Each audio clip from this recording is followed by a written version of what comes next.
Chapter 9, My Greatest Wish. 2 days were left until the pageant. The morning was cloudy and gray. On the way to school, Maria Isabel wondered if it was going to snow. Maybe she would be able to make that snowman. But shortly after she got to school, it started to drizzle. Since they couldn't go outside, the students spent their time rehearsing. No one made a mistake. Melchior didn't forget what he had to say to Amal's mother. Amal dropped his crutch only once.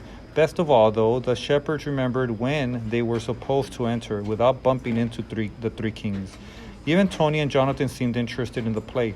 They volunteered to help carry the manger and the shepherd's basket on and off stage. Satisfied with the final rehearsal, the teacher decided there was time for one last class exercise before vacation. It's been a couple of days since we've done some writing, she said when the students returned to class. The new year is a time for wishes. Sometimes wishes come true, sometimes they don't. But it's important to have wishes and, most of all, to know what you really want.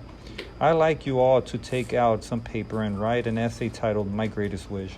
Maria Isabel sighed and put away Charlotte's web. Charlotte had just died, and Maria Isabel wondered what was going to happen to the sack of eggs that Wilbur had saved, and when Charlotte's babies would be born. But Maria Isabel would have to wait to find out. She bit down on her pencil and wrote, My greatest wish. This shouldn't be so hard, Maria Isabel thought. If I finish writing early, I can probably finish my book. She started to write, My greatest wish is to make a snowman. Maria Isabel read over what she had just written and realized that it wasn't what she really wanted. She put the paper aside, took out a new sheet, and wrote down the title again. My greatest wish is to have a part in a mall. Maria Isabel stopped writing again. She thought, would Charlotte have said that her greatest wish was to save Wilbur? Or would she have wished for something impossible, like living until the next spring and getting to know her children? The teacher just said that wishes don't always come true. If I'm going to wish for something, it should be something really worth wishing for. Maria Isabel took out a third sheet of paper and wrote down the title again.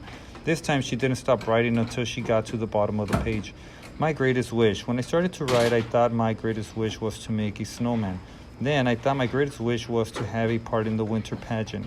But I think my greatest wish is to be called Maria Isabel Salazar Lopez. When that was my name, I felt proud of being named Maria like my papa's mother and Isabel like my grandmother, Chabela. She is saving money so that I can study and not have to spend my whole life in a kitchen like her.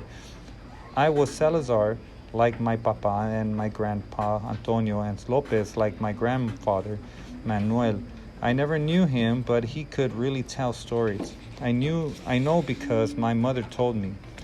If I was called Maria Isabel Salazar Lopez, I could listen better in class because it's easier to hear than Mary Lopez. Then I could only have said that I wanted a part in the play, and when the rest of the kids sing, my mother and father wouldn't have to ask me why I didn't sing, even though I liked the song about the Hanukkah candles so much. The rest of the class had already handed in their essays and were cleaning out their desks to go home when Maria Isabel got up. Quietly went to the front of the room and put her essay on the teacher's desk. Maria Isabel didn't look up at the teacher, so she didn't see the woman smiling at her. She hurried back to her desk to get her things and leave.